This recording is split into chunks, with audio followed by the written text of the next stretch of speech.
அமைதியா நிக்கிறதுக்கும் எதுவும் பண்ணாம நிக்கிறதுக்கும் ரொம்ப நிறைய வித்தியாசங்கள் இருக்கு. உண்மை எது பொய் எதுன்னு உனக்கு தெரியும். அதுதான் உன் பலவீனமே. தெளிவான இந்த நீர் மாதிரி அமைதியா சாந்த. அஸ்ஸலாமு அலைக்கும். உங்கள் அனைவர் மீதும் இறைவனின் சாந்தியும் சமாதானமும் உண்டாகட்டும். இன்னைக்கு நீங்க கற்றுக்க போகிற விஷயம்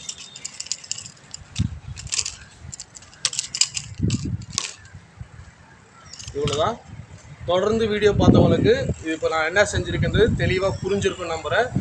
ஒருவேளை இந்த வீடியோவுக்கு புதுசாக இருந்தீங்கன்னா இதில் செஞ்ச விஷயங்களை நிதானமாகவும் பொறுமையாகவும் இதுக்கு முன்னாடி கொடுத்த வீடியோஸை பார்த்து பயிற்சி செய்யுங்க.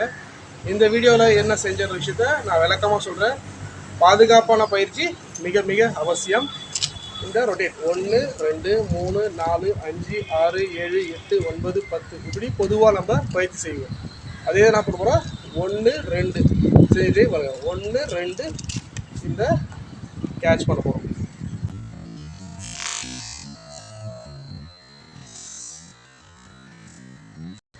புரியுதுங்களா? இந்த ஆங்கிளில் எந்த மாதிரி வேணால் இதை நீங்கள் யூஸ் பண்ணலாம்.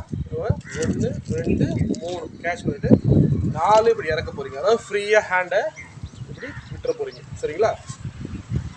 1 2 3 4 இந்த ஃப்ரீ ஹேண்ட் விட்டு ரிட்டன் கையை ரைஸ் பண்ணும்போது அப்படியே டபுள் ரொட்டேட்டில் பிடிக்க போகிறீங்க. நான் இந்த பக்கம் செய்கிறேன். இப்போது இது சிங்கிள். அப்படியே 1 கைப்பிடியை தூக்கி பிடிக்கணும் இல்லையா? இந்த இது என்ன பண்ணுவாங்க, இந்த பிடிச்ச கைப்பிடியை மறுபடியும் பிடிக்கணும். நான் கொஞ்சம் தூரம் தள்ளி நிற்கிறேன். அப்போ உங்களுக்கு கீழே எந்த அளவுக்கு சுற்றுதுன்னு தெரியும் உங்களுக்கு. இந்த ஒரு இது அப்படியே பிடிக்கணும் இல்லையா? இதெல்லாம் பண்ண போகிறோம். அப்படியே பிடிச்சதை மறுபடியும் பிடிக்க போகிறோம். தெரியுதுங்களா? நான் உங்களுக்கு ஏற்கனவே வீடியோஸ் சொல்லியிருக்கேன். பயிற்சி செய்யும் போது இந்த மாதிரி பல தடுமாற்றங்கள் வரும். எவ்வளோ பயிற்சி செஞ்சாலும் தடுமாற்றம் வரும். புதுசாக கற்றுக்கிறவங்களுக்கும் தடுமாற்றம் வரும். ஸோ இந்த மாதிரி தடுமாற்றங்களை பார்த்து இன்றைக்கி புதுசாக வீடியோ பார்க்குறவங்க, ஐயோ இவர் செஞ்சதை நம்ம செஞ்சோம், நம்ம வரலையேன்னு சொல்லி மனசை விட்டுறாதீங்க.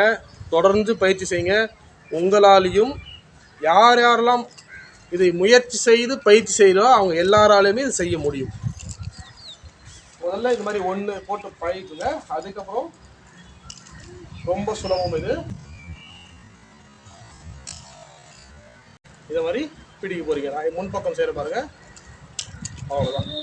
இது 1 2 3 4 5 6 7. அதாவது இந்த கிராஸில் வெட்டணும். நீங்கள் என் கையில் பாருங்கள், கிராஸில் கீழே போக தெரியும் நினைக்கிறவங்க.